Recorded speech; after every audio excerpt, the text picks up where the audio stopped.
فقد افترى إثما عظيما.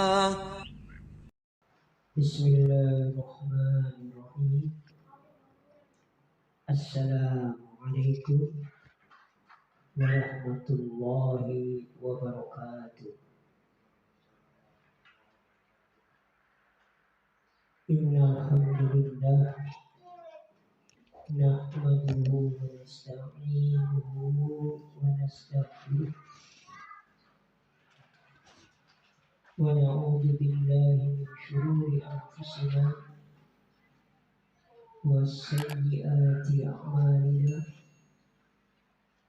من يهده الله فلا مضل له ومن يضلل فلا هادي له. أشهد أن لا إله إلا الله وحده لا شريك له وأشهد أن محمدا عبده ورسوله. اللهم صل وسلم وبارك على سيدنا ومولانا وشافعنا محمد وعلى آله وأصحابه ومن اهتدى بهديه إلى يوم الدين. يا أيها الذين آمنوا اتقوا الله حق تقاته ولا تموتن إلا وأنتم مسلمون. يا أيها الناس اتقوا ربكم الذي خلقكم من نفس واحدة وخلق منها زوجها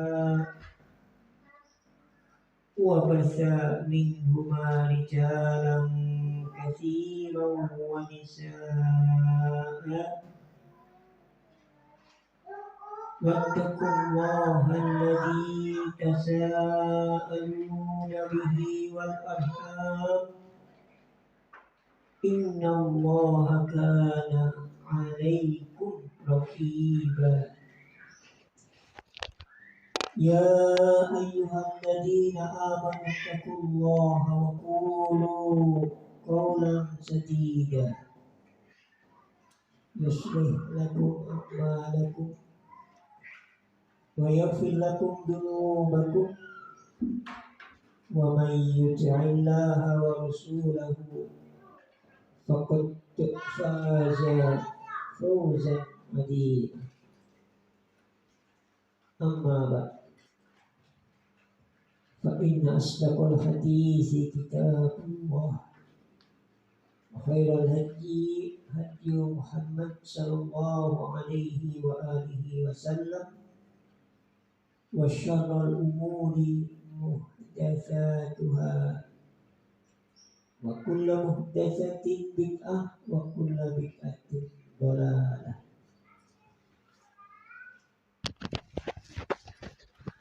Saudara-saudaraku,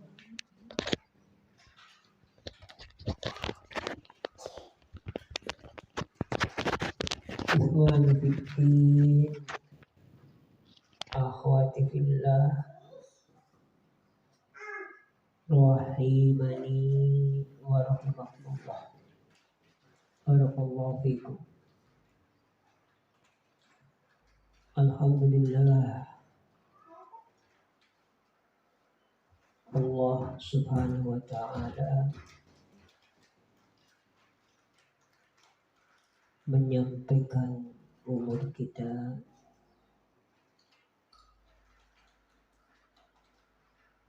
menangi awal bulan Dzulhijjah, terutama 10 hari pertamanya. Alhamdulillah, ini hari ke-7 kita tengok ke belakang, barangkali kita belum mengoptimalkan waktu-waktu yang barokah ini. Insya Allah ada 4 hari sampai tanggal 10. Mudah-mudahan Allah Subhanahu wa Ta'ala memberikan taufik kepada kita, suntikan semangat kepada kita, sehingga mendekati akhirnya justru semangat bertambah, semangatnya memuncak. Kita ingat innamal a'malu bil khawatim. Sungguhnya patokan amal itu adalah pada akhirnya. Kalaupun pada waktu-waktu yang lalu, 7 hari atau 6 hari yang lalu, kita masih melakukan hal-hal yang kurang baik, kurang pantas, apalagi dilakukan pada hari-hari waktu-waktu istimewa, maka agar kita dicatat sebagai seorang hamba yang memanfaatkan waktu istimewa ini dengan baik, maka kita melakukan kebaikan pada waktu-waktu terakhir sampai terbenamnya matahari pada hari Adha 10 Dzulhijjah. Baiklah, insya Allah pada kesempatan yang berbahagia ini kita akan mengkaji bersama tentang keutamaan bulan Dzulhijjah.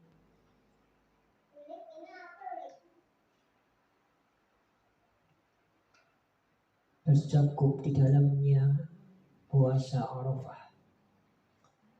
Dan juga kalau masih ada waktu yang tersisa, kita akan mengkaji tentang keberkahan pada kambing. Keberkahan pada kambing. Supaya kita yang belum, mungkin bagi para akhwat yang kurang senang pada daging kambing, mungkin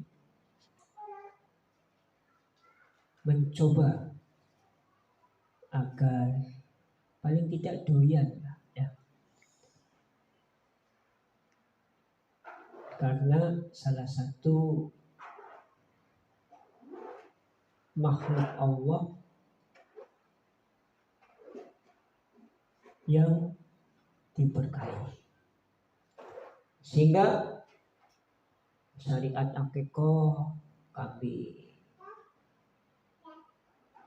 himbauan untuk walimah walau bisyatin, walaupun dengan seekor kambing, korban juga kambing. Malahan korban satu kambing itu lebih baik daripada sapi 7 orang.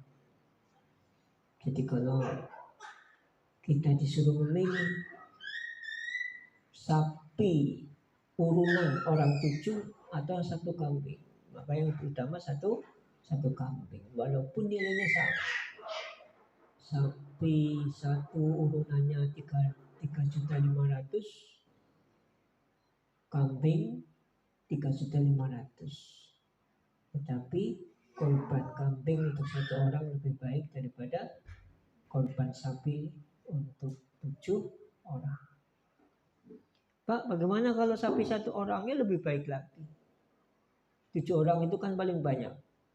Ya, kalau satu keluarga, 1 sapi hanya 3 orang, baik berarti.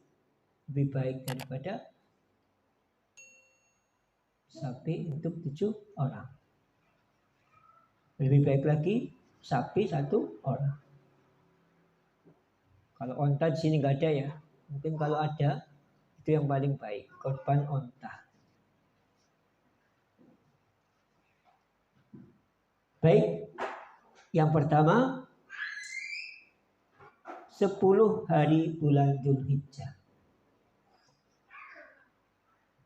Yang dimaksud dengan 10 hari itu adalah 10 hari pertama, 10 hari awal bulan Dzulhijjah. Kita ingat, terutama bulan Ramadan, ada 10 hari terakhir. Kalau Ramadan khusus, kenapa khusus? Tidak hanya 10 hari, kemungkinan 9 hari. Kalau bulan Ramadannya umurnya 29, berarti 9 hari terakhir. Kalau 10 hari, kalau umur Ramadan 30. Tetapi Ramadan itu hanya malamnya yang lebih utama. Tenggelamnya matahari sampai terbit fajar. Tapi kalau 10 hari pertama bulan Dzulhijjah, siang dan malam. Siang dan malam. Kalau Ramadan yang paling utama malam, walaupun siang juga bisa beribadah, iktikaf juga ada siangnya, tapi malamnya lebih utama. Kalau 10 hari awal bulan Dzulhijjah itu siangnya dan malamnya.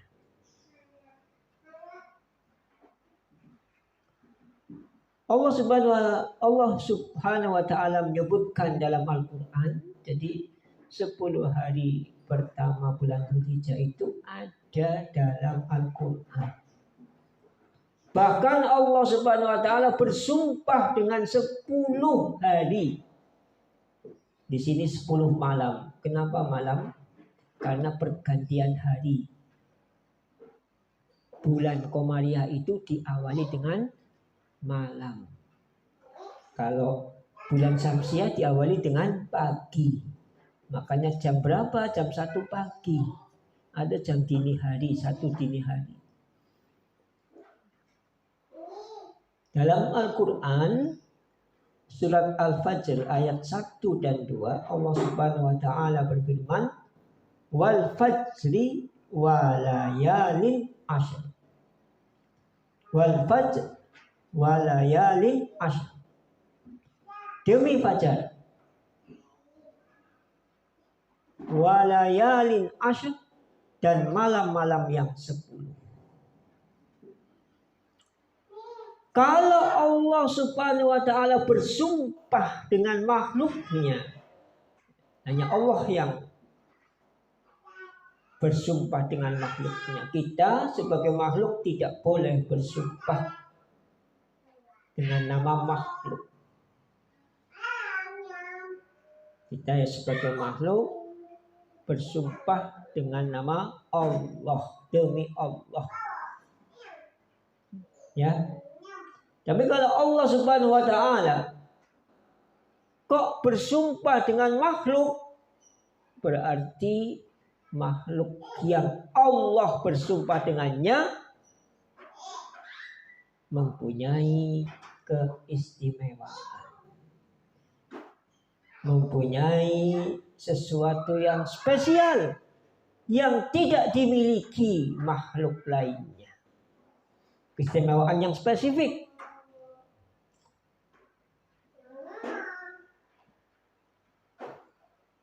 Yang kedua, agar kita mempunyai perhatian yang khusus perhatian yang khusus.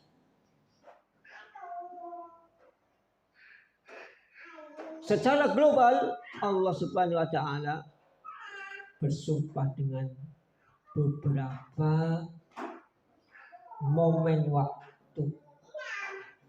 Itu artinya di samping waktu-waktu yang Allah bersumpah dengannya itu mempunyai keistimewaan spesifik dengan waktu lainnya. Yang kedua, kita hendaknya memperhatikan waktu. Kita memandang waktu itu sesuatu yang berharga. Semua hilang, semua bisa hilang, kemungkinan bisa didapatkan lagi. Tetapi kalau waktu hilang, tidak bisa didapatkan kembali. Kita kehilangan apa? Kehilangan barang, mungkin bisa kembali lagi. Ada harapan barang yang hilang itu kembali lagi. Allah memberi ganti. Tetapi kalau waktu sudah berlalu, tidak mungkin akan kembali lagi. Yang sudah tua tidak mungkin muda lagi. Ya kan? Itu artinya tidak bisa. Waktu itu akan berulang. Makanya orang-orang yang sangat menghargai waktu, melihat orang-orang yang menyia-nyiakan waktu, dopok, guyonan, leha-leha, itu mengandaikan seandainya waktu mereka itu bisa dibeli, maka daripada waktu mereka itu untuk hal yang sia-sia dibeli oleh kita, sehingga insya Allah waktu yang kita beli itu sebagai tambahan.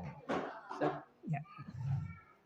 Karena 24 jam itu kurang. 24 jam kurang. Maka karena merasa kurang, perlu tambahan. Tambahnya dari mana? Ya itu tadi, orang-orang yang menyanyikan waktu itu. Tapi itu kalau bisa. Makanya kita lihat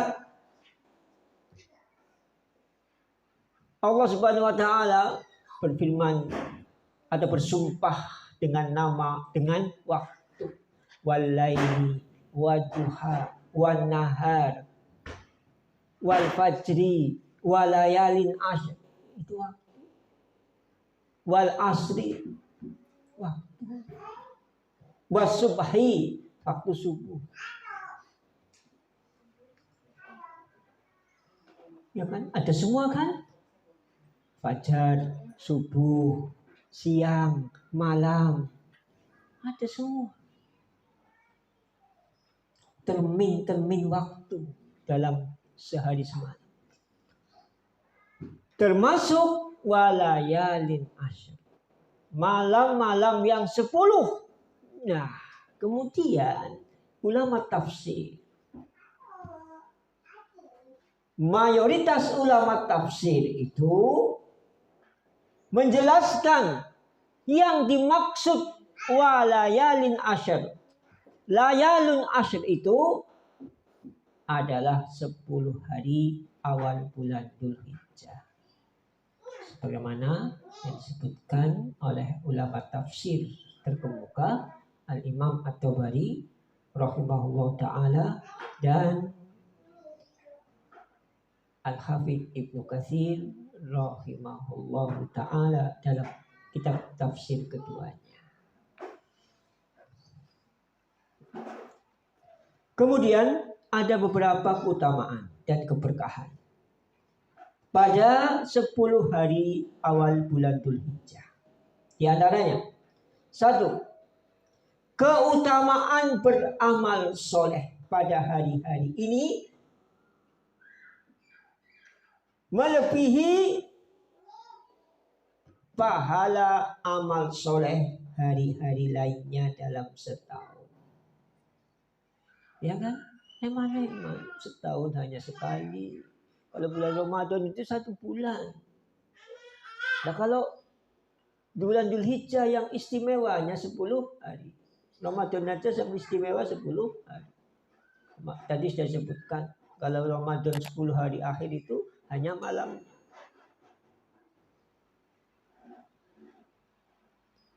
Kalau 10 hari awal bulan Dzulhijjah itu hari siangnya dan malam. Al-Imam Al-Bukhari meriwayatkan dalam kitab sahihnya dari sahabat yang mulia Abdullah bin Abbas radhiyallahu taala anhuma, semoga Allah meridhai keduanya, bahwa Rasulullah sallallahu alaihi wasallam bersabda, "Mal amalu fi ayyamin afdala minha fi hadal ashri." Qalu walal jihad. Qala walal jihad illa rajulun kharaja yukhatiru bi nafsihi wa malihi falam yarji' bi syai'in. Ini keistimewaan. Keistimewaan yang melebihi jihad. Melebihi jihad.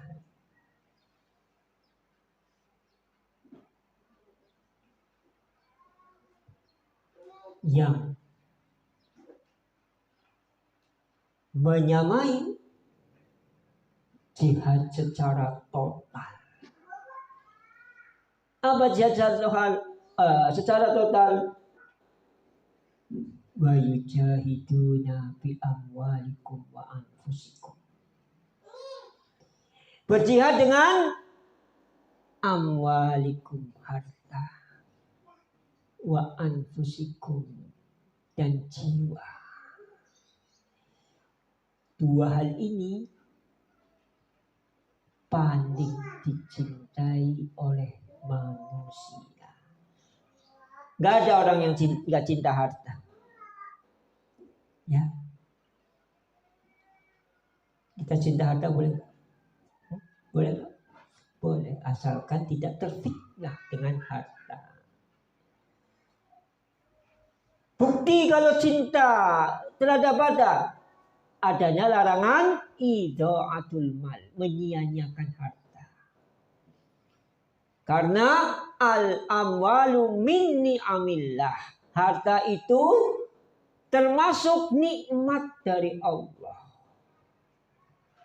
Termasuk nikmat dari Allah. Bahkan dalam beberapa ayat itu, harta itu disebut dengan al-khair. Al-khair. Jadi tidak semua lafaz al-khair dalam Al-Quran itu maknanya kebaikan. Seperti dalam surat Al-Adiyah. Nahu lihubbil khairi la syadid. Ini bukan kebaikan. Tapi maknanya al-khair di sini adalah harta. Wa innahu, dan sesungguhnya dia sangat mencintai harta. Banget cintanya kepada harta.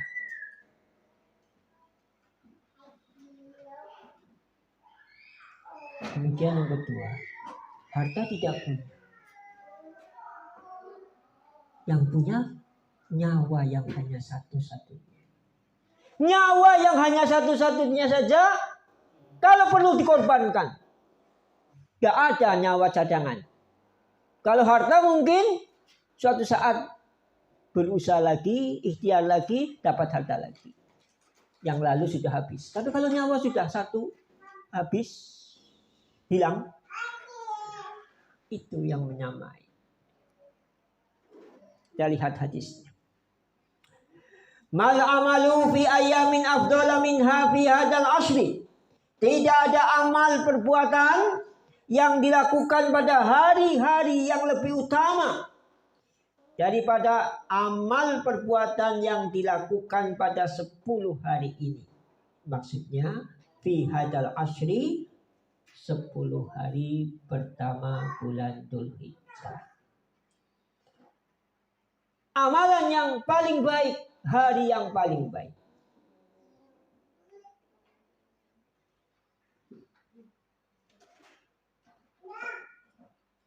Nah, dalam benak sahabat,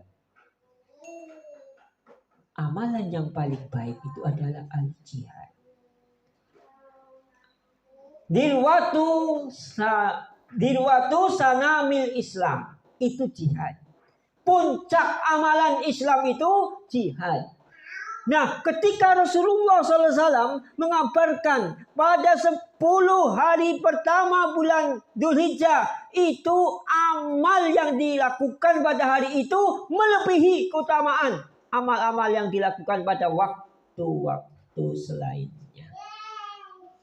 Nah, makanya apakah keutamaan amal yang dilakukan pada waktu itu melebihi pahala jihad? Itulah maksudnya.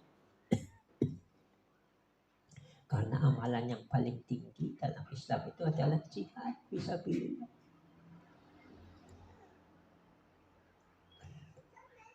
Qala walal jihad, termasuk jihad.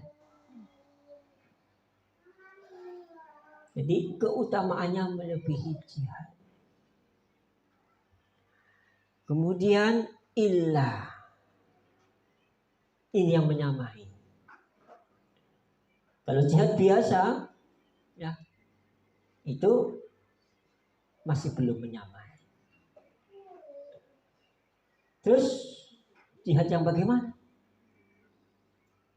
Maka Rasulullah SAW mengatakan, illa rajulun kharaja yukhatilu binafsihi wa malihi, kecuali seseorang yang keluar untuk berjihad, untuk mengorbankan binafsihi wa malihi, dirinya dan hartanya. Hartanya semua dibawa, yang ada semua dibawa, tak kasih ditinggal, karena ingin dapatkan pahala yang maksimal. Ya. Seperti Abu Bakar itu, kalau sedekah itu semua hartanya. Ya enggak? Pak, gimana aksinya? Ya anak saja sudah. Yang namanya sedekah itu kan al-afu. Apa al-afu? Kelebihan, sisa. Besok bagaimana? Besok nyari lagi, dagang lagi. Kan Abu Bakar kan pedagang. Ya. Sing ayo ke beli ya. Ya. Dan Rasulullah SAW tidak melarang. Kalau Umar bin Khattab saja separuh dari sisanya itu. Tapi kalau Abu Bakar itu semua. Anak istrinya sudah. Ini ada sisa. Mungkin sisanya lebih banyak. Ya enggak? Sisanya itu diberikan semua. Terus pagi hari, besoknya makan apa istrinya? Besok. Urusan besok. Ya enggak? Urusan besok.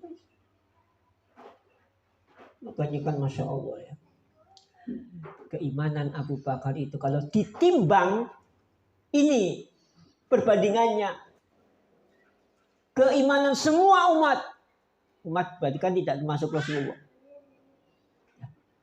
Itu semua dibanding dengan imannya Abu Bakar satu orang itu, Abu Bakar masih lebih.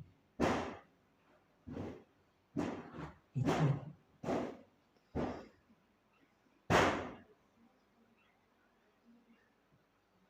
Makanya Umar bin Khattab radhiyallahu anhu itu ngaku kalah dengan Abu Bakar. Saya tidak bisa mengungguli Abu Bakar. Itu Umar bin Khattab, orang kedua terbaik umat ini.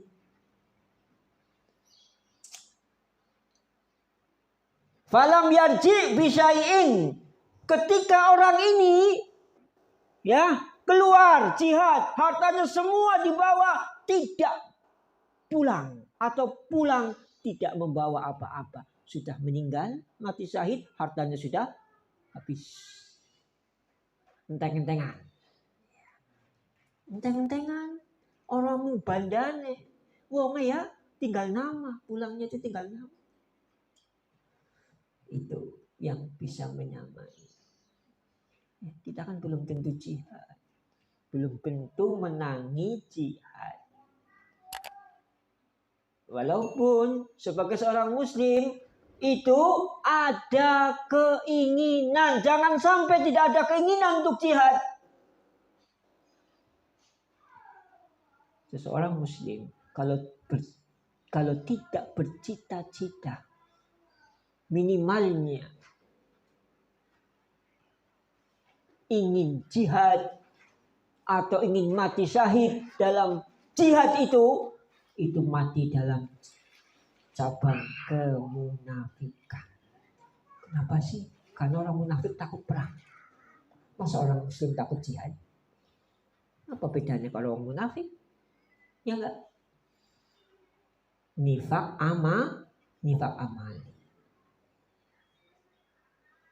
Nifak amali artinya amalannya orang munafik itu salah satunya takut perang.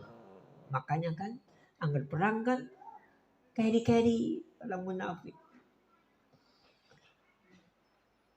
Tetapi kalau seorang muslim dari awal kemudian merawat niatnya, ingin berjihad, ingin mati syahid, akan dicatat.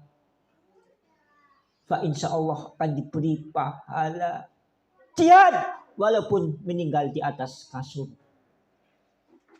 Walaupun meninggal di atas kasur. Kenapa begitu? Karena dia berniat, punya keinginan, punya cita-cita, ingin mati syahid dalam medan jihad. Nah ini kesempatan. Walaupun kita tetap insya Allah merawat cita-cita harapan suatu saat Allah Subhanahu Wa Taala memberi kemampuan kepada kita untuk berjihad. Fisabilillah, sekalipun tidak datang kesempatan itu, alhamdulillah kita sudah berniat dan insya Allah akan dicatat niatnya dan akan dibalas dengan kebaikan. Nah, jihad sesungguhnya kita tidak menangi. Tapi ada kesempatan selama 10 hari pertama awal bulan Dzulhijjah, seseorang itu akan mendapat pahala seperti jihadnya seseorang dengan semua hartanya dan jiwanya. Ya kan? Falam yarji bisai'in, dia pulang dengan tidak membawa apa-apa. Nama tinggal nama, harta tidak ada sisanya.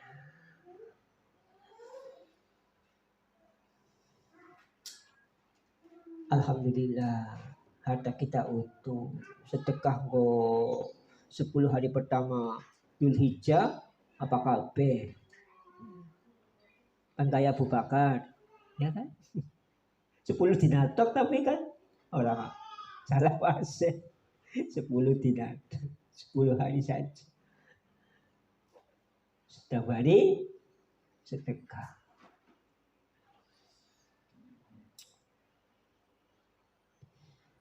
Kalau berkesempatan insya Allah puasa Arafah, ya minimalnya untuk keluarga, tapi tidak puasanya untuk keluarga saja. Si keluarga apa? Yang memberi buka keluarga itu kan kita sebagai kepala keluarga, insya Allah mendapat pahalanya istri kita yang kita nafkahi, anak kita yang kita nafkahi, diberi fasilitas untuk makan buka. Tapi tidak puas dengan itu, memberikan donasi, majelis taklim atau masjid atau pondok yang melakukan, santrinya puasa Arafah. Jadi kita berpuasa sendiri tapi insya Allah mendapat pahala orang 50. Kenapa? Karena memberi buka kepada orang 50 orang. Itu cerdasnya seorang mukmin itu begitu, ingin mendapat keutamaan. Mungkin amalan yang kita lakukan tidak seperti mereka yang kita beri buka. Paling berapa sih buka paling mahal? Nasi kotak berapa? Ya, 20 aja sudah. Masya Allah. 25 wes, 25 satu orang. Ini saya buat 10 orang. 10 orang. Ya enggak? 10 orang. Mungkin amalan kita dengan satu orang di antara mereka yang kita beri buka itu barangkali lebih baik daripada amalan kita. Padahal orang yang memberi buka itu mendapat pahala seperti orang yang diberi buka tanpa mengurangi pahala orang yang diberi buka puasa. Ya kan?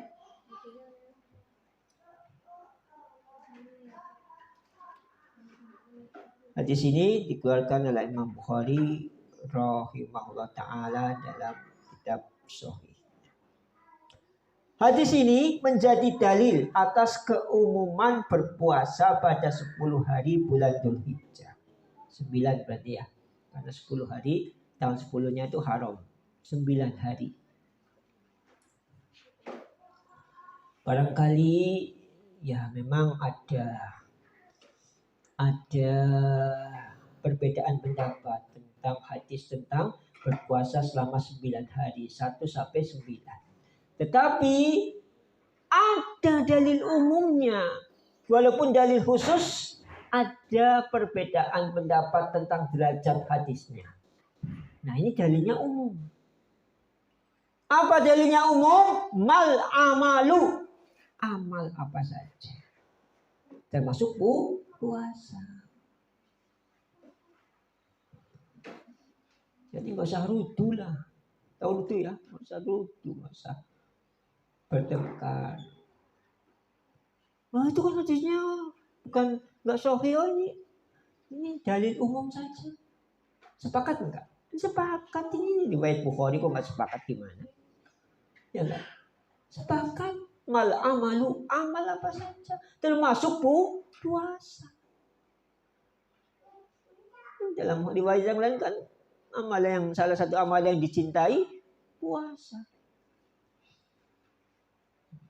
Tuh, tidak usah memperruncing tentang derajat hadis khusus tentang puasa 9 hari. Ini ada dalil umum. Tidak bisa diperselisihkan kesohihannya. Bagaimana wong yang mengeluarkan Al-Imam Bukhari? Ya. Karena berpuasa itu termasuk minal a'mal, termasuk amal perbuatan, amal ketaatan. Dalilnya kan mal amalu, amal apa saja. Misalnya itu amal kebaikan. Termasuk di dalamnya puasa, mencakup puasa.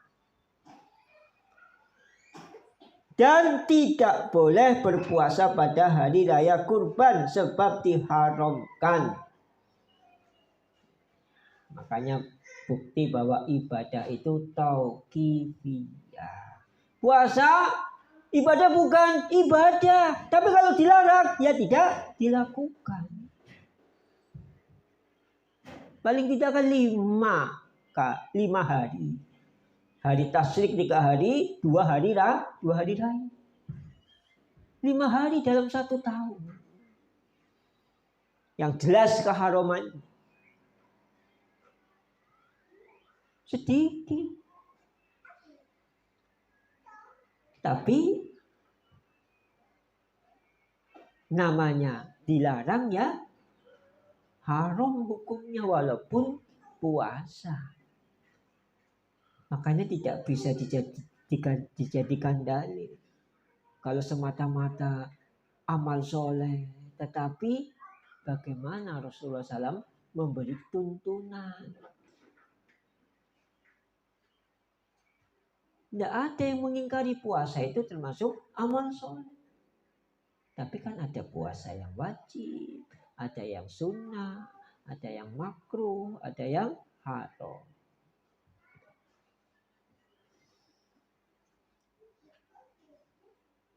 Makanya di sini tepatnya 9 hari. Maksudnya puasa yang dilakukan pada 10 hari awal bulan Dzulhijjah. Tanggalnya berapa? 1 sampai 9. Kalaupun kita tidak berpuasa selama 8 hari, tanggal 1 sampai 8, maka hendaknya kita tidak luput puasa Arafah. Tanggal 9 Dzulhijjah. Kemudian itu yang pertama, melakukan amalan-amalan soleh apa saja. Silaturahim ya disempatkanlah. Kalaupun orang tua sudah meninggal, ya tempat adiknya, tempat tantenya, umnya, tempat kakaknya, begitu. Ini masih 4 hari sampai hari Senin. Apa nanti nunggu baca ya sambil bawa gulai apa-apa, nyate bareng, menyate bareng. Itu 2 makna kalau menyate bareng itu. Duduk, menyate bareng.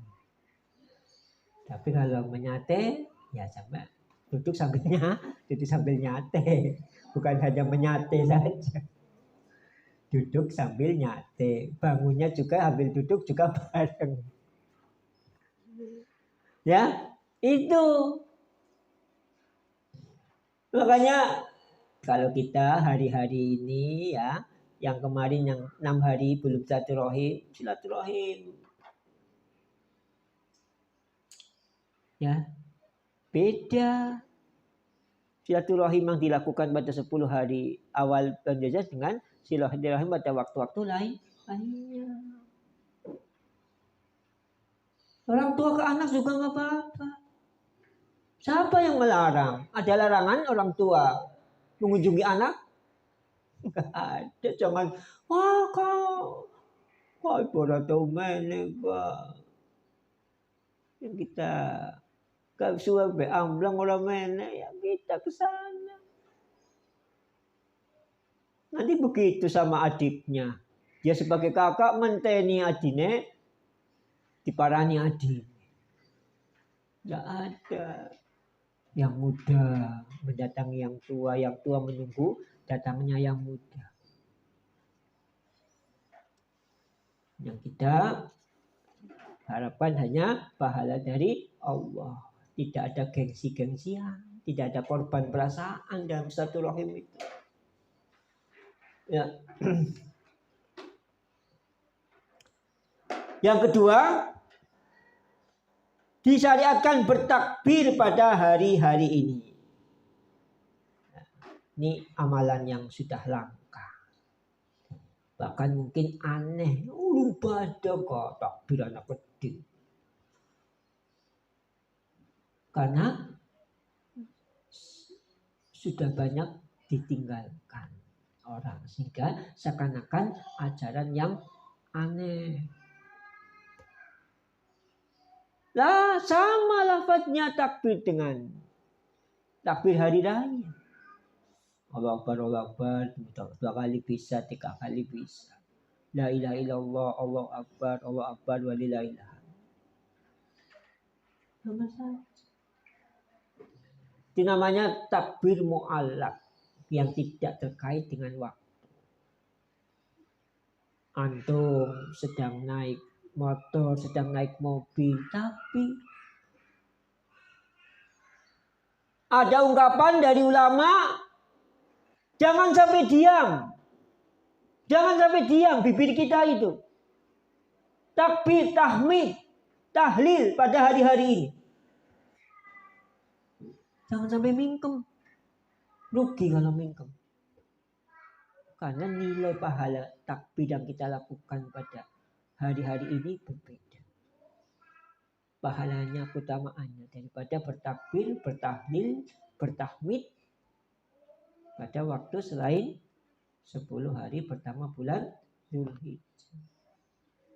Kemudian takbir muqayyad. Tadi muqayyad itu terikat dengan waktu.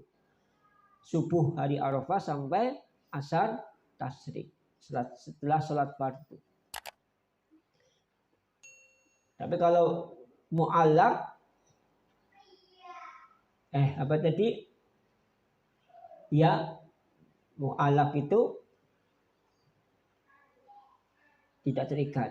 Tapi mana? Ya sampai tadi tasyrik sama. Tapi tidak ditentukan waktunya. Kalau yang muqayyad itu setelah sholat fardu. Makanya kan setelah sholat fardu, tapi kalau di umum itu ya, umumnya itu yang banyak dilakukan setelah yaitu tadi sholat duhur hari raya sampai sholat asar tasyrik. Padahal sudah disunahkan subuh berarti besok. Kalau yang muqayyad sholat sendiri maupun sholat jamaah. Sholat wajib ya. Jamaah ya takbir sendiri-sendiri, tidak takbir jamaah. Setelah astagfirullah 3 kali, kemudian Allahumma antas salam wa minkas salam, itu kemudian takbir. Tapi waktunya besok subuh. Kalau duhur nanti belum. Kalau selesai sholat. Selesai sholat subuh hari Arafah sampai sholat asar hari tasyrik terakhir tanggal 13 Dzulhijjah. Berarti asar Kamis, hari sholat asar pada hari Kamis. Kalau yang tidak terikat dengan waktu, ya sampai terbenamnya matahari pada hari Kamis. Paham ya? Nah, yang bisa membedakan. Kalau yang tidak terkait dengan waktu 1 Dzulhijjah sampai 13 Dzulhijjah. Tapi yang terkait dengan waktu subuh Arafah sampai asar tasyrik.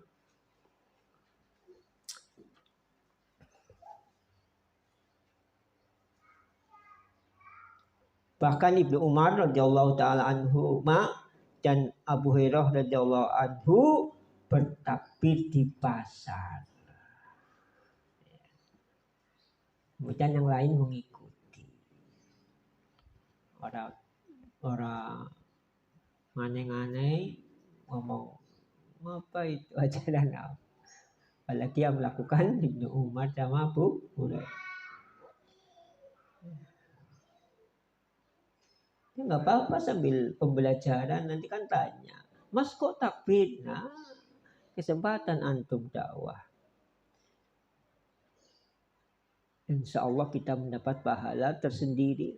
Apa? Karena mengamalkan sunnah yang ditinggalkan. Kalau sunnah yang masih banyak dilakukan ya berpahala, tapi tidak pahalanya tidak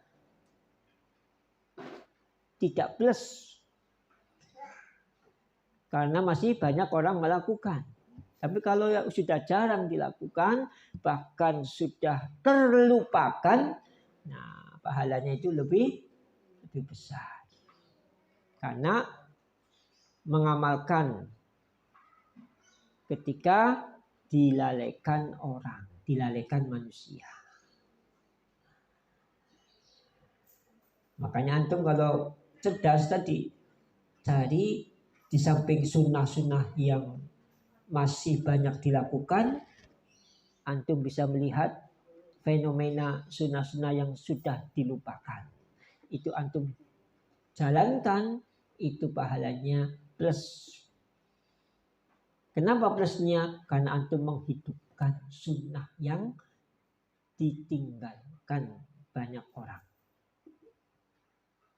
Makanya sholat malam itu lebih utama. Karena apa? Karena pada waktu orang itu tidur. Ya kan? Utamanya gitu. Wanasu niyam.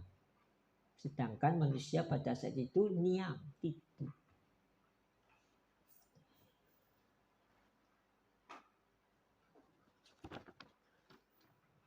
Kemudian yang kedua, tadi tanggal 1 sampai 10 amalannya sudah disebutkan, ya. Amalan semua amal soleh termasuk di dalamnya puasa tanggal 1 sampai 9. Tetapi yang ditekankan tanggal 9, jangan sampai luput. Kalau kita tidak bisa puasa 9 hari. 3 hari juga nggak apa-apa. Paling tidak 1 hari tanggal 9. Nah, kita akan membahas tentang keutamaan tersendiri dari Yaumul Arafah, tanggal 9 Dzulhijjah. Pada hari Arafah, jamaah haji melaksanakan wukuf di padang Arafah. Wukuf adalah salah satu rukun terpenting haji. Bahkan yang menjadikan sah atau tidaknya haji. Makanya kita lihat ada safari wukuf. Maksudnya orang-orang yang sakit atau yang punya udzur tidak bisa secara penuh berwukuf tanggal 9 Syawal sampai terbenam matahari. Jadi waktu zuhur sampai akhir waktu asar. Ya. Mulai Syawal sampai terbenam matahari. Nah, maka yang sakit atau yang udzur di antara waktu itu hadir walaupun di dalam ambulan, tapi secara fisik hadir di padang Arafah selama rentang waktu tanggal 9 setelah Syawal, setelah tergelincir matahari sampai terbenamnya matahari. Ya bisanya berapa? 1 menit, 5 menit sudah dihitung dia wukuf. Sudah dihitung jaga wukuf. Kalau kita kan nunggu itu saja sudah maghrib belum ke Musdalifah karena nunggu bis, antri bis, ya, macet itu. Aslinya wukuf sudah berakhir terbenam matahari karena nunggu giliran bisnya itu mungkin sampai Isya, mungkin sampai maghrib, baca maghrib. Datangnya saja mungkin maghrib malam tanggal 9 berkenalan dengan nyamuk Arafah. Nyamuk Arafah. Kita pakai ihram yang laki-laki, ya kan? Berkenalan dengan nyamuk Arafah. Ya. Tempat yang didatangi orang hanya setahun sekali.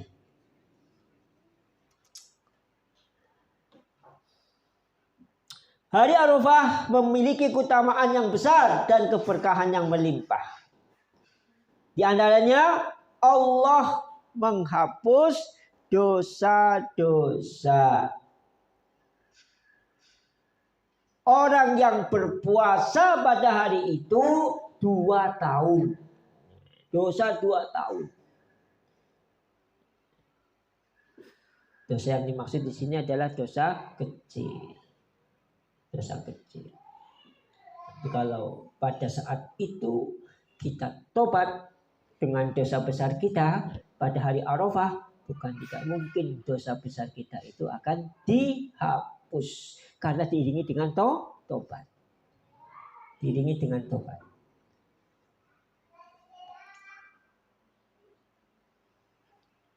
Diriwayatkan dari sahabat yang mulia Abu Qatadah Al-Ansari radhiyallahu taala anhu. Nama aslinya itu Al-Harits bin Rib'i bin Baldamah dari Khazraj. Ini Abu Qatadah itu nama kunyahnya, julukannya. Nama aslinya Al-Harits bin Rib'i bin Baldamah. Abu Qatadah.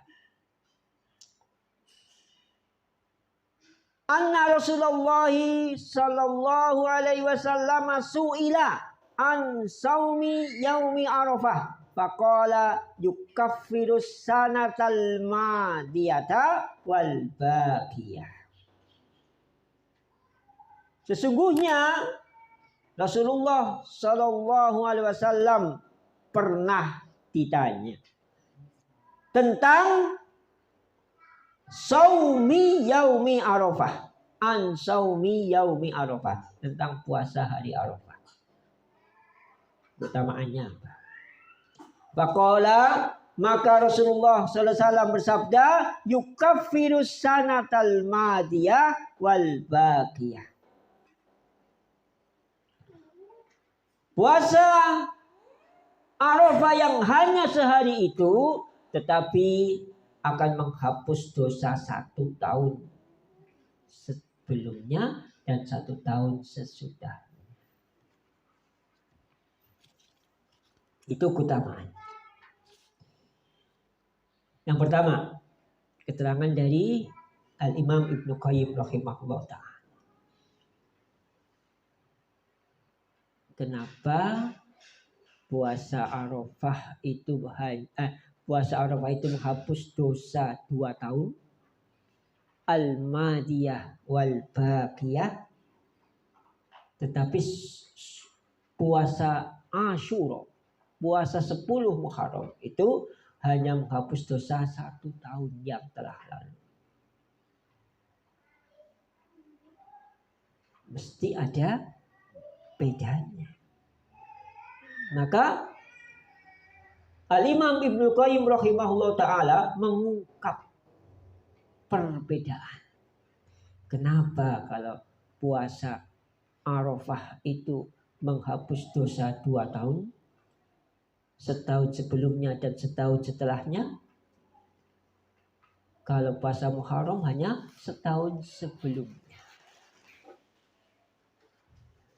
Maka kalau puasa Arafah itu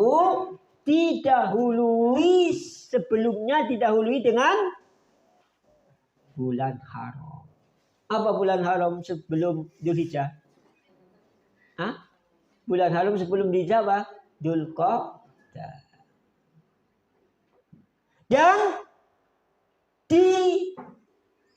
diikuti setelahnya bulan haram. Apa bulan haram setelah Dzulhijjah? Muharram. Istimewanya di sini puasa Arafah itu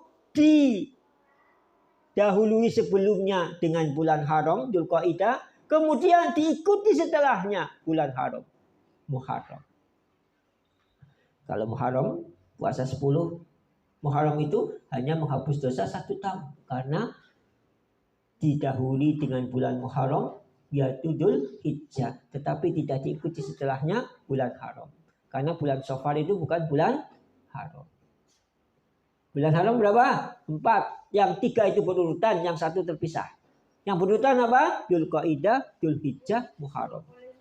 Yang terpisah apa? Rajab. Itu.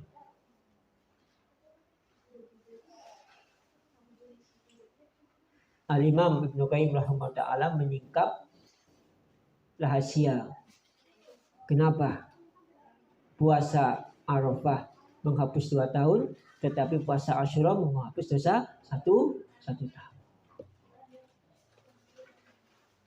Karena dengan keistimewaan ini, dalam kitabnya Tawdihul Ahkam itu kitab penjelasan, salah satu kitab penjelasan dari kitab Bulughul Maram.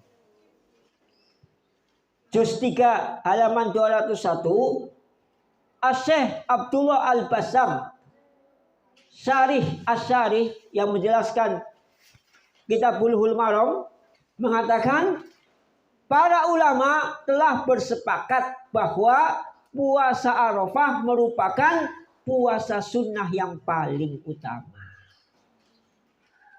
Puasa sunnah yang paling utama. Ijma'ul ulama. Ulama telah bersepakat bahwa puasa Arafah itu adalah puasa sunnah yang paling utama. Karena utamanya tadi menggugurkan dosa sebelumnya, 1 tahun sebelumnya, dan menggugurkan dosa 1 tahun setelahnya. Kita belum melakukan dosa sudah diampuni. Tapi dosa kecil ya. Kemudian Al-Imam Al-Munawi rahimahullah ta'ala dalam kitabnya Faidul Qadir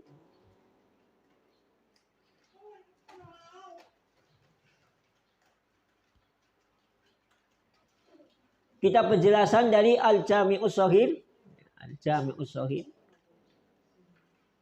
Bagaimana bisa puasa Arafah itu menggugurkan dosa setahun yang akan datang? Ya kan? Kita belum berbuat kok sudah dihapus dosanya. Itu maknanya apa? Ya kan?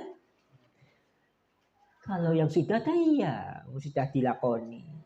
Terlanjur basah, ya kan? Nah, ini yang belum dilakukan sudah dihapus. Nah, Al-Imam Al-Munawi rahimahullah ta'ala menjelaskan puasa Arafah itu menjaganya dari berbuat dosa di dalamnya. Yang melakukan puasa Arafah itu dijaga supaya 1 tahun yang akan datang itu tidak berbuat dosa. Dijaga, direksa.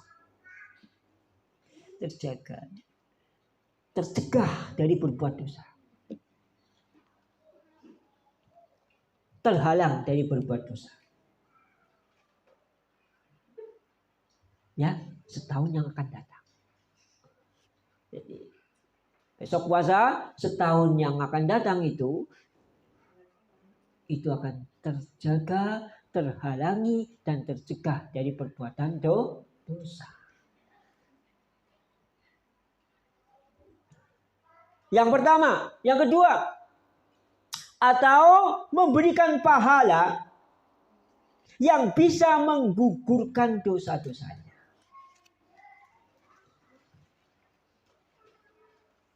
Kita yang berpuasa Arafah itu setelah itu selama setahun kan beramal dengan amalan ketaatan. Nah, amalan ketaatannya itu selama setahun itu bisa menggugurkan dosa selama 1 tahun.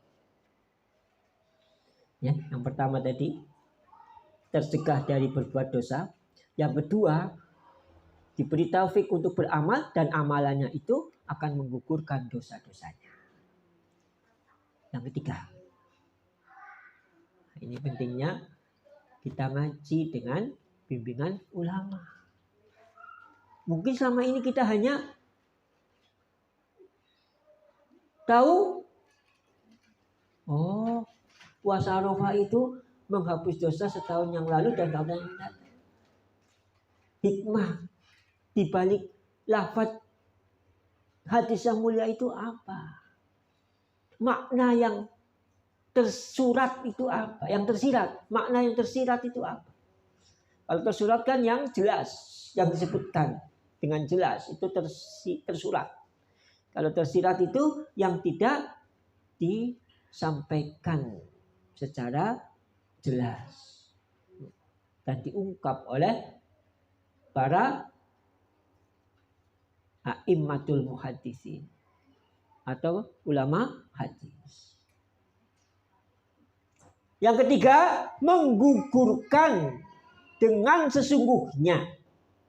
Kalau seandainya terjatuh dalam dosa, maka pengguguran dosa itu lebih dulu datang daripada yang menggugurkan.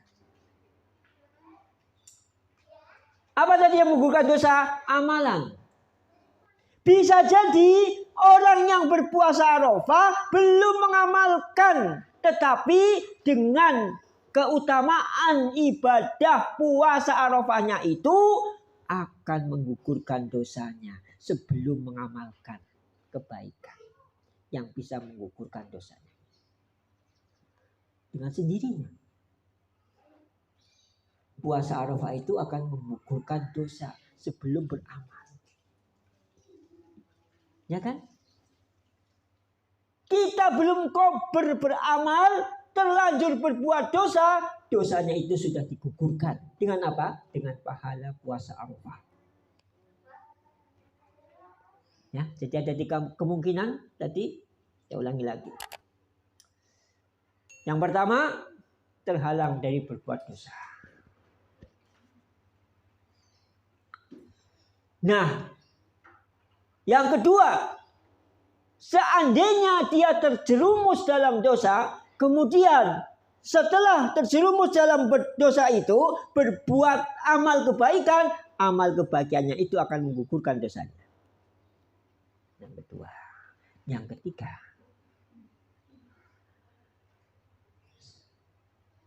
seandainya dia terjerumus dalam dosa, dengan pahala puasa Arafahnya itu akan menggugurkan dosa sebelum dia beramal kebaikan.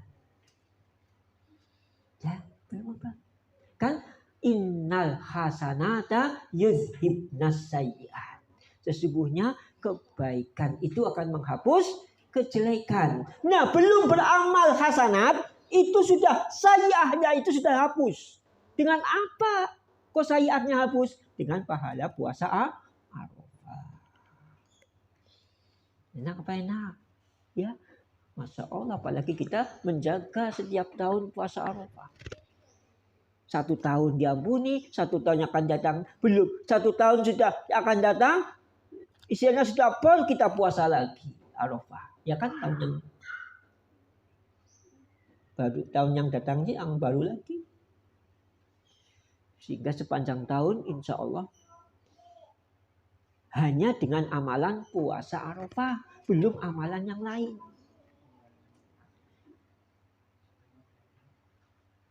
Kata Syekh Al-Albani rahimahullah ta'ala, seandainya seseorang itu dosa kecilnya sudah hapus semua dengan amalan solehnya, maka akan Allah tidak akan menyanyiakan amalan kebaikan seseorang. Berarti kalau dosa kecilnya sudah hapus dengan amalan soleh, bagaimana? Dia akan Allah akan naikkan derajat. Kan dosanya sudah hapus. Ya kan? Dosanya sudah hapus, dosa kecilnya. Tapi tidak sia-sia, kemudian tidak mendapatkan keutamaan yang lain. Keutamaan yang lain apa? Allah menaikkan derajatnya. Atau dosa besarnya itu diperingan. Dosanya itu diperingan. Mungkin belum sempat tobat atau bagaimana. Itu. Seandainya dosa-dosa kecilnya itu sudah hapus dengan amalan soleh. Ya kan? Garansi puasa Arafah 1 tahun. Lah, dalam 1 tahun itu kan kita hanya, insya Allah kita nggak cuma beramal dengan puasa Arafah saja. Wudhu menghapus dosa. Sholat menghapus dosa. Salaman ya. Salaman makanya salaman. Kalau ketemu tapi kalau berpisah nggak perlu salaman lagi. Kalau uluk salam iya. Beda ya salaman dengan mengucapkan salam. Kalau salaman, kalau meninggalkan majlis berpisah nggak perlu salaman lagi, nggak apa-apa. Karena sunnahnya ketika bertemu kalau jabat tangan. Tapi kalau mengucapkan salam, berpisah mengucapkan salam, ketemu mengucapkan salam. Bahkan bukan hanya berpisah sementara, lagi gandengan, anawit nang tengah-tengah, lo kan ditabrak bite kan bisa. Siji nengen, siji kiwa. Terus ketemu maning, assalamualaikum gitu. Iya, walaupun hanya 1 detik, 2 detik. Itu begitu salafus saleh mempraktekkan dalam rangka ifsa'us salam, menyebarkan salam. Tapi kalau jabat tangan, 1 misalnya. Kalau kita mendatangi majlis terlambat atau tidak, nggak perlu. Yang di majlis itu disalami semua. Nggak perlu. Kalau kita pulang juga nggak perlu. Yang ini ya, misalnya ini pulang, antum mau pulang, itu disalami semua, nggak perlu. Jadi kalau nggak disalami itu jangan tersinggung, jangan baper. Memang kata Syekh Utsaimin tidak ada sunnah. Meninggalkan majlis dengan jabat tangan itu nggak ada sunnah. Tapi kalau salam, sama-sama utama ketika datang di majlis walaupun terlambat itu datang, terlambat masuk salam. Meninggalkan majlis ketika belum selesai majlisnya salam. Antum mau hajat, buang hajat, kan meninggalkan majlis itu salam. Masuk lagi salam. Itu santri itu diajarkan. Sini, apa Pak? Kamu kalau izin keluar salam, meninggalkan majlis. Kalau masuk salam lagi. Begitu. Kita mengajarkan santri begitu. Kata Syekh Al-Albani, ini juga termasuk sunnah yang banyak ditinggalkan. Sudah banyak ditinggalkan. Siapa yang akan merawat kalau bukan ahli apa? Kalau bukan penuntut ilmu. Santri dengan ustadznya, murid dengan gurunya. Itu ya. Jadi nanti terutama para asatidzah mengajarkan kepada tulabnya, santrinya itu, kalau dalam kelas ustadznya sedang mengajar, dia tunjuk jari isti'dzan, minta izin untuk keluar, meninggalkan, keluar dari kelas itu dengan salam, masuk lagi dengan salam. Tapi kalau jabat tangan, antum ke majlis saja tidak telat nih, tidak telat, tidak perlu salam semua. Nanti kalau 100 salam semua, 100 orang, enggak perlu. Mungkin yang sebelah kiri atau sebelah kanan saja, yang terdekat dengan tempat duduknya, itu sudah cukup. Karena Rasulullah dan para sahabat juga tidak begitu. Ketika mereka masuk ke masjid, tidak jabat tangan semua. Tidak menjabat tangan semua. Bahkan berdiri saja tidak. Ya enggak? Ya kayak nggak direwes kan? Kayak nggak direwes. Jangan masalah bukan direwes. Jadi memang kita yakini. Nah ini tadi kata Syekh Utsaimin rahimahullah ta'ala, itu tidak ada sunnah. Berjabat tangan ya, berjabat tangan dengan semua orang yang ada di majlis, datangnya apalagi. Jadi sekali saja. Kalau kita nyalami ustadznya dalam majlis taklim itu ketika akan pulang, karena dulu tadi belum salaman, itu saja, ya enggak? Tadi belum jabat tangan ketika masuk. Kalau sudah ya sudah sekali saja. Nanti kalau mau pergi, mau meninggalkan itu enggak perlu lagi jabat tangan. Di masjid juga ketika kita salat jamaah itu kalau ada yang ngajak salaman, kita niatkan karena ketemu. Tadi pas qomat, sebelum qomat belum salaman gitu loh. Bukan salaman setelah sholat, bukan. Salaman karena ketemunya sama-sama sholat. Makanya innamal a'malu binniyat. Gitu loh ya. Amalannya sama, salaman. Dilakukan sama setelah sholat. Tapi kita niatkan salaman setelah sholat itu bukan salaman ketika sholat. Walaupun dilakukan setelah sholat. Tapi salaman karena ketemu. Nah, tadi kan masuknya sudah qomat atau belum salaman, ya enggak? Gitu. Kan kadang kita lagi astagfirullah disenggol loh tangannya ya. Tangan kiri apa tangan kanan, ajak salami saja, tapi kita niat karena ketemu dan tadi belum sempat salaman gitu loh. Kan hampir tiap sholat jangan ada ngajak salaman, kan takutnya itu ritual tersendiri. Padahal bukan. Makanya kita niatkan. Apa? Salaman setelah sholat itu bukan karena setelah sholat. Walaupun dilakukan setelah sholat. Tapi karena baru ketemu dan sempat Nah, makanya kan tidak semua disalami. Satu sop salam semua kan enggak. Ya sing nyenggol tangannya baik, tangan kiwa apa tangan tangan kan disenggol. Tapi ada itu karena tahu saya itu enggak biasa salaman, akhirnya sekarang enggak kecak salam lagi. Ya ada. Alhamdulillah selamat ya. Nanti salamannya kalau sudah sama-sama keluar dari masjid atau musola setelah sholat. Ya, jam berapa Ustaz cuti?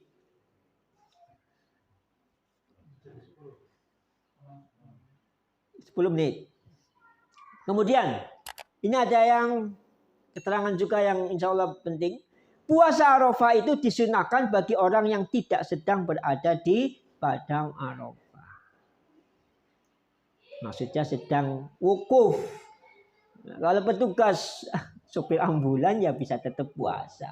Karena bukan sedang dalam wukuf. Karena dia mengantarkan orang yang wukuf. Karena termasuk petunjuk Rasulullah SAW adalah tidak berpuasa di padang Arafah pada hari Arafah. Terutama para jamaah haji. Ya kan? Nah, kemudian di antara hikmah tidak berpuasa pada hari Arafah di padang Arafah, sekali lagi Al-Imam Ibnul Qayyim rahimahullah ta'ala menyampaikan hikmah kepada kita. Ya, dengan kealimannya Allah Subhanahu wa ta'ala memberikan hikmah. Makanya hikmah itu barang yang hilang bagi orang yang beriman. Barang hilang kan siapa saja bisa nemu, ya enggak? Yang sering nemu hikmah itu adalah orang yang alim. Ya enggak? Makanya kita sebagai thalibul ilmi itu tidak membeda-bedakan ustadz pematah itu. Karena bukan tidak mungkin. Tidak ada gelarnya. Namanya ustadz kampung, bukan kampungan ya. Ustadz kampung saja, dari kampung ke kampung. Gitu lah. Bukan ustadz sejuta umat, bukan ustadz nasional, apalagi ustadz internasional. Tidak menghalangi kita untuk beristifadah. Karena bukan tidak mungkin ustadz yang kampung itu Allah memberi hikmah yang mungkin kita tidak dapatkan pada pemateri-pemateri lainnya. Dan itu saya sering seperti itu. Saya catat itu.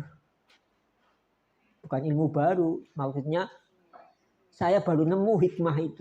Ya enggak? Baru nemu loh. Bukan hikmah baru. Tapi baru nemu. Kan tadi barang hilang.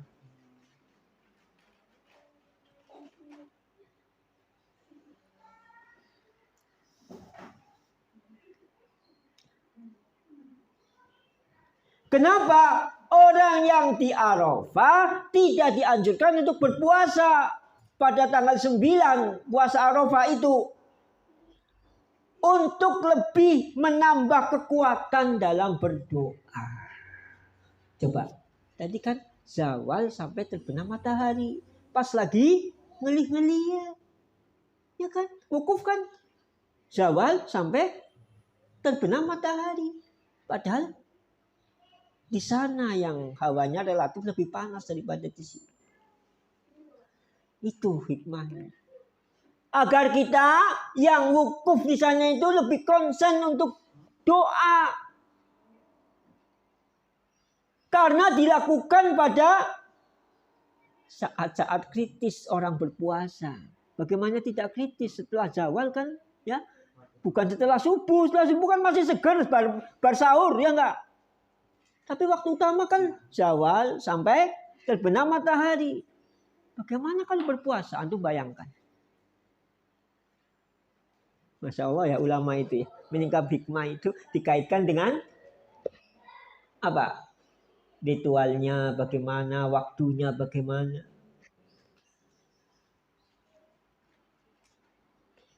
Selain itu, tidak berpuasa ketika dalam perjalanan itu lebih utama. Apalagi kok puasa sunnah, puasa wajib saja. Kira-kira kalau tidak kuat itu bisa buka. Apalagi puasa sunnah. Jadi yang pertama tadi, supaya apa itu? Kemampuannya itu full dalam berdoa karena tidak lapar, tidak haus, tidak lemes. Nanti ngantuk baik baru Allahumma la ilaha illallah wahdahu la syarikalah. Ya. Doa apa zikir Arafah baru sekali dua kali sudah tidurnya lebih lama daripada zikirnya. Kenapa tidur? Lah, pas kali sih. Berduhur kan pas kali. Orang yang berpuasa. Jadi yang pertama, karena kemampuannya supaya maksimal dalam berdoa. Yang kedua, dia para jamaah haji itu yang sedang wukuf itu kan dalam perjalanan. Dalam perjalanan itu lebih utama untuk tidak berpuasa. Apalagi puasa sunnah. Yaitu puasa Arafah. Yang ketiga, guru kami. Berarti gurunya Ibnu Qayyim. Imam Ibnu Qayyim. Ibnu Taimiyah. Rahimahumullah ta'ala. Semoga Allah ta'ala merahmati keduanya. Mempunyai pendapat lain. Yaitu hari Arafah adalah hari raya bagi orang-orang yang ada di Arafah. Secara karakteristik sifat Id itu bukan hanya 2 dalam 1 tahun. Secara karakteristik loh, sifat-sifatnya. Jadi sifat-sifat hari raya itu kan ada. Nah, dalam 1 tahun itu, hari raya itu bukan hanya 2 secara sifatnya. Hari Jumat itu hari raya. Hari raya mingguan. Ya enggak? Karena hari berkumpul. Hari berkumpul. Sing mau deh salat, orang tahu salat jamaah nang masjid ya. 5 waktu, dina Jumat ya masih maring mas. Mana? Itu kan sholat nang umah Jumat. Khotbah dewek, sholat dewek ya. Kan enggak berkumpul.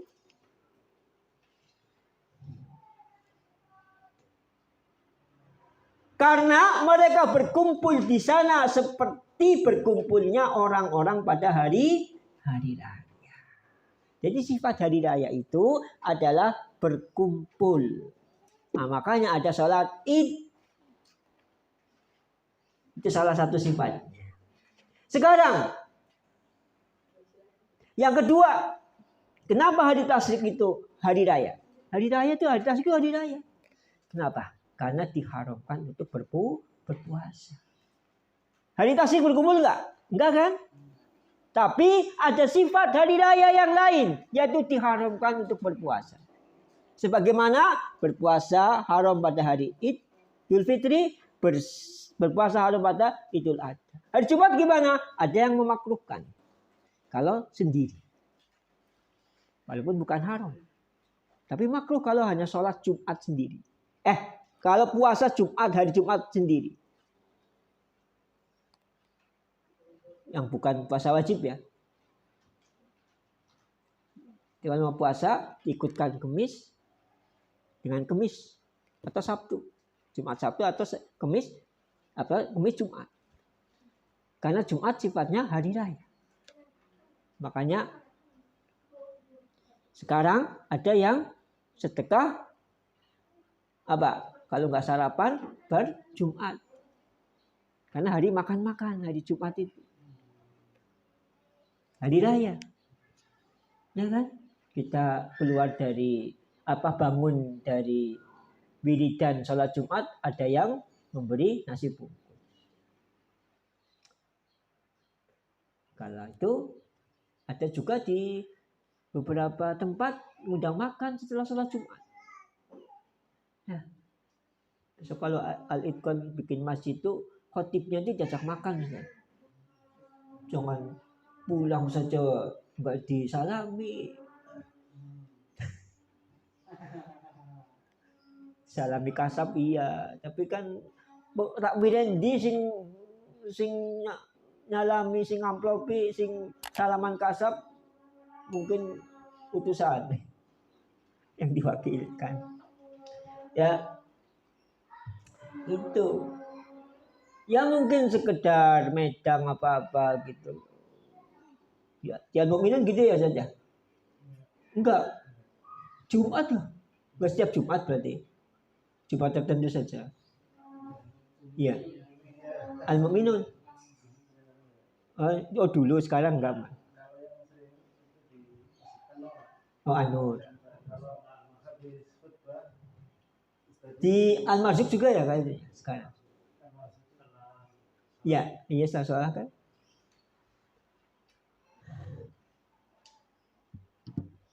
Hal ini tentunya dikhususkan bagi orang-orang yang berada di Arafah, bukan bagi orang-orang yang berada di segala penjuru. Maksudnya yang tidak berpuasa itu khusus orang yang di Arafah, bukan yang di luar tempat itu.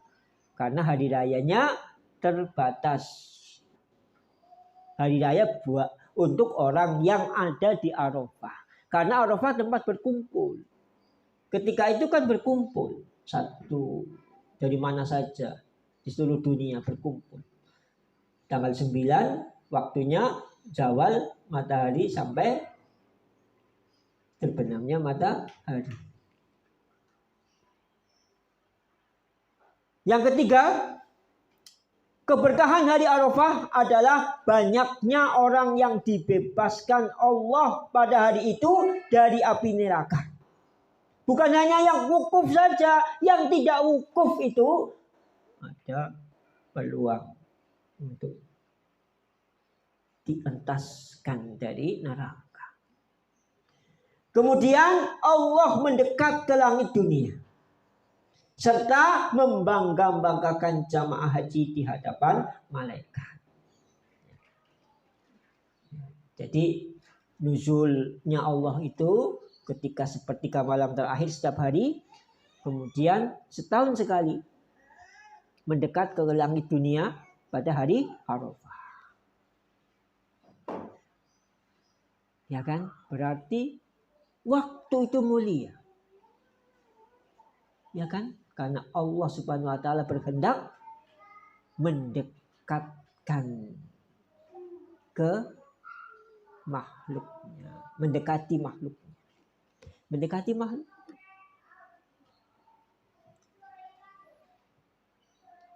Kemudian membangga-banggakan jamaah haji di hadapan malaikat. Dua ya, yang paling tidak yang disebut Allah, yang dibanggakan Allah di hadapan malaikat yang terdekat. Yang pertama jamaah haji pada hari Arafah, yang kedua penuntut ilmu yang hadir di majlis ilmu. Itu disebut namanya oleh Allah di hadapan para malaikat yang terdekat. Fulan bin Fulan, Fulanah binti Fulan. Ma min yaumin aktsara min an yu'tikallahu ta'ala fihi abdan minan nari min yaumi Arafah wa innahu layadnu summa yubahi bihimul malaikata fayaqulu ma arada haula. Tidak ada hari yang di dalamnya Allah lebih banyak membebaskan hambanya dari api neraka daripada hari Arafah. Makanya ada salafun soleh ridwanullahu alaihim jami'a, itu salah satu doa pada hari Arafah itu doa agar dibebaskan dari api neraka. Karena memang pada hari itu Allah membebaskan banyak dari hambanya. dari api neraka.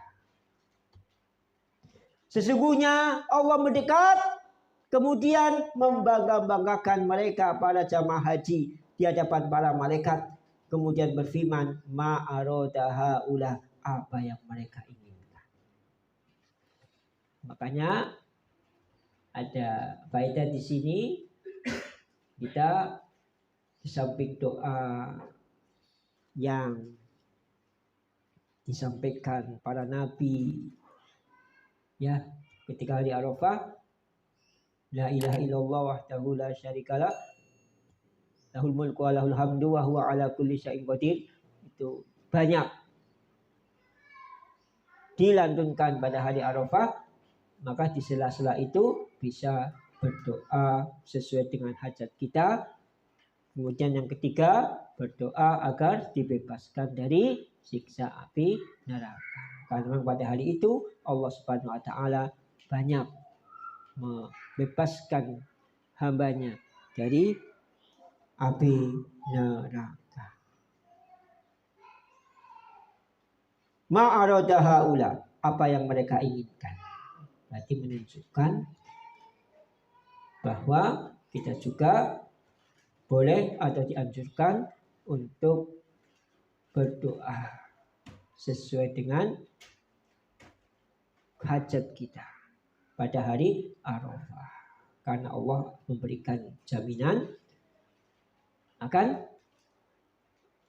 mengabulkan. Kenapa?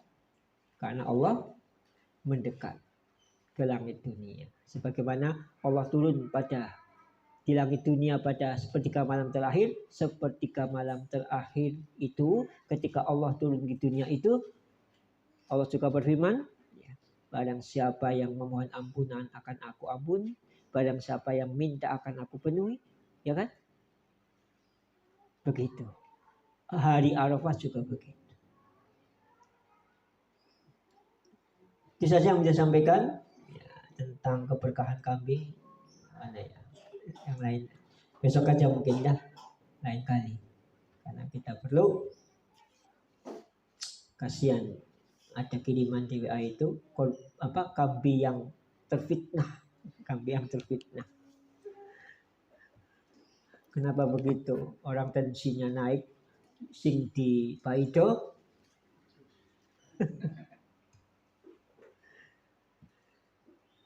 yang disalahkan daging kambingnya, padahal mungkin saja cara pengolahannya, mungkin saja komposisi bumbunya itu, tapi aslinya al-aslu benar, asalnya itu daging kambing itu tidak menaikkan tensi. Jadi kalau kambing menaikkan tensi itu mitos. Dan namanya berkah itu kebaikan yang ada.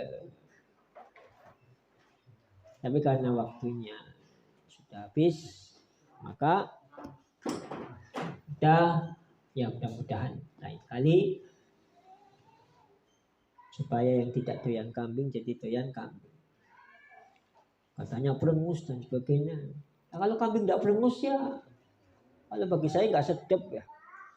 Saya pernah makan kambing kok nggak sama sekali nggak berengus, ya nggak sedap kalau saya tuh. Kambing dia sedapnya ada berengus-berengusnya gitu. Kalau sama sekali nggak berengus kayaknya kurang kurang sedap, nggak ada khasnya. Karena sama dengan daging yang lain, yang juga kan nggak berengus.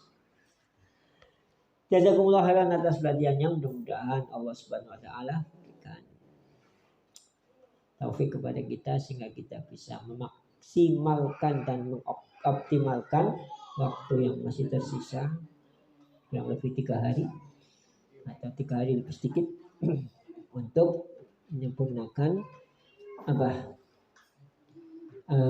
keutamaan pada 10 hari pertama bulan Dzulhijjah. Amin ya rabbal alamin. Alhamdulillah. Wassallallahu ala nabiyina Muhammad wa ala alihi wa sahbihi ajmain. Subhanakallahumma wa bihamdika asyhadu an la ilaha illa anta astaghfiruka wa atubu ilaik. Akhiru da'wana alhamdulillahirabbil alamin. Wassalamualaikum warahmatullahi wabarakatuh. ومن يشرك بالله فقد افترى إثما عظيما